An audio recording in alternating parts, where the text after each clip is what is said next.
ಒಂದು ಶಾಂತ ನಗರ ಮನೆಯಲ್ಲಿ ಭಕ್ತಿ ಮತ್ತು ಸಂಸ್ಕಾರದ ವಾತಾವರಣ ತುಂಬಿ ತುಳುಕುತ್ತಿತ್ತು.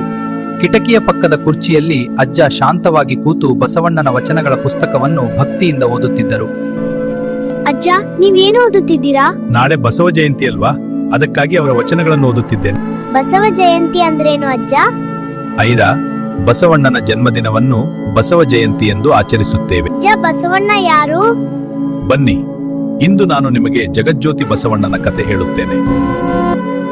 ಅವರು ರಾಜನಲ್ಲ, ಅವರು ಯೋಧನಲ್ಲ, ಆದರೆ ಸಮಾಜವನ್ನು ಬದಲಿಸಿದ ಕ್ರಾಂತಿಕಾರಿ. ಜಾತಿ ಮತಗಳ ಅಂಧಕಾರದಲ್ಲಿ ಮಾನವತೆ ಬೆಳಕನ್ನು ಹಚ್ಚಿದವರು. ಜಾತಿ ಬೇಡ, ಮಾನವತೆ ಸಾಕು ಅಂತ ಹೇಳಿದವರು. ಕಾಯಕವೇ ಕೈಲಾಸ ಎಂದು ಕೆಲಸಕ್ಕೆ ದೇವರ ಸ್ಥಾನ ಕೊಟ್ಟವರು. ನಮ್ಮ ಕೆಲಸವೇ ನಮ್ಮ ಆರಾಧನೆ, ದಾಸೋಹವೇ ಜೀವನ ಎಂದು ಹಂಚಿಕೊಳ್ಳುವುದನ್ನು ಧರ್ಮ ಮಾಡಿದವರು.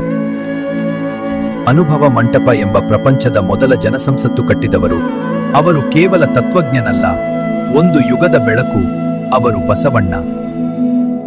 ಇದು ಲಕ್ಷಾಂತರ ಜನರ ಬದುಕಿಗೆ ಬೆಳಗಾದ ಮಹಾನ್ ಆತ್ಮನ ಕಥೆ. ಇನ್ನಷ್ಟು ಜೀವನ ಬದಲಿಸುವ ವಿಚಾರಗಳಿಗೆ ಫಾಲೋ ಮಾಡಿ.